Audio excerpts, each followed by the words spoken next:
Hey guys, I'm Maniac. And I'm Pineapple. And today we're bringing you a review of Warframe. And to review a game, like I've said in previous reviews, you have to base it off of 5 factors: fun factor, graphics, gameplay, setup, and lastability. I'll talk about the fun factor. First off, the reason this game is so much fun is because when they updated it, they added a free roam aspect, Plains of Eidolon. You can also squad up with 4 people in the squad. Unfortunately, it's not offline couch co-op, but you can still use 4 people online. And there is a super high number of Warframes weapons and companions that you can get and unlock. What also makes this game a little bit more fun is you can go resource farming on different planets and get salvage, ferrite, rubido, circuits, what have you. That's what makes the game so much fun. I rate it the fun factor of 4.5 out of 5. Fantastic. I'll go ahead and continue off with the graphics. The graphics for the game is very well done, especially for a game that came out almost 6 years ago now.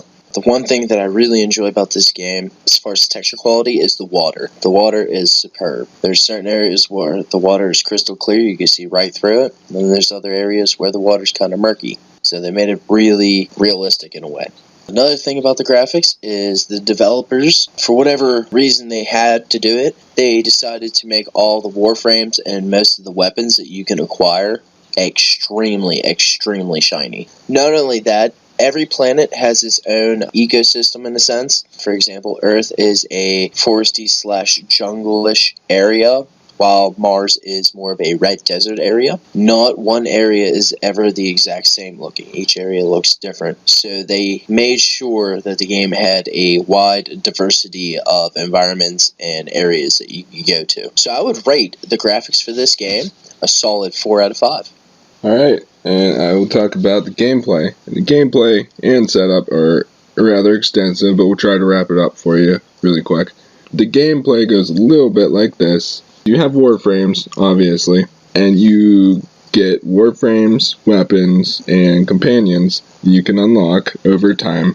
You have up to 50 to 60 weapons, Warframes, that you can unlock and fully customize each Warframe and weapon and your companions. And the companions are only about a dozen, maybe, but you can fully customize them. And now we'll talk about the enemies, which are not that many. It's Grineer, Corpus, and Infested. And the Infested invade the Corpus and Grineer missions. You can choose to do a regular mission or the Infested mission. And when you do the Infested mission, you actually get way more resources than you would doing the normal one. Talking about missions brings me over to the campaign, where you have quests, and you do separate missions in the quests. And you have about, I don't know, maybe a dozen or more quests. That brings me over to the Void Fisher, which is the far right tab, and that's how you unlock relics. I talked about that in another video. And then you do different missions on different planets, which have a different environment, like Pineapple said. So choose your Warframe and weapons very carefully. And I will rate the gameplay a 4 out of 5. Fantastic.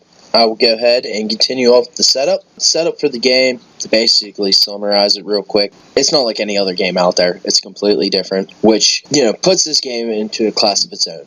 The button layout is very simple to learn, but to master it, you have to spend a good deal of time actually playing with each Warframe, learning its abilities, learning how and when to use the abilities, so on and so forth. The menu system is sort of like some other games, but it has its own system about it. But once you learn it, the game becomes extremely fun to play. And the last thing I really want to talk about the setup is the Warframes and weapons and mastery rank. Every Warframe, every weapon, every companion, they all have their own ranking system, and you can achieve higher ranks all the same. You either complete missions or kill a bunch of enemies in order to rank up. Now, for your Warframe, each Warframe has its own abilities.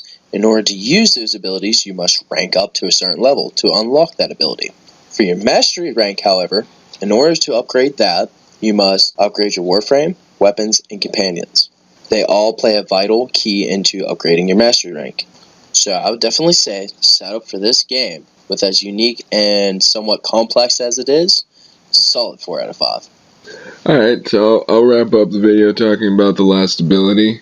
I personally think it has lasted for 5 years and still is going to last for, I hope, another 2 to 3 years, maybe more. Because I think that the next system that comes out will become backwards compatible. Just because this is a free-to-play game, you can download it from the marketplace. So you don't really have to pay anything. It's free to play. But I'll pass it over to Pineapple for a little more elaboration. Wonderful. Yeah, like you said, I think this game is definitely going to last another 2 or 3 years. Hopefully be backwards compatible with the next system. But yeah, absolutely, I enjoy this game, and think anybody that hasn't played it should at least give it a try. You have nothing to lose. Absolutely free. I would say the lastability for this game would be a solid 4 out of 5. Which would make the overall rating for Warframe a 4.5 out of 5. Very solid. But I will wrap up the video on this note. Hope you guys enjoyed this review, and that you guys would stay tuned for our other videos, and or click the 2 links above us, or check our channel. That'd be much appreciated. I'm Maniac. And I'm Pineapple. And together we are the Tazmanian Knights. Please like, comment, and subscribe. Also, you can become a patron by visiting our Patreon channel, which is featured in the description down below, or take a look at all our uncut videos on our Facebook page. Catch you next time.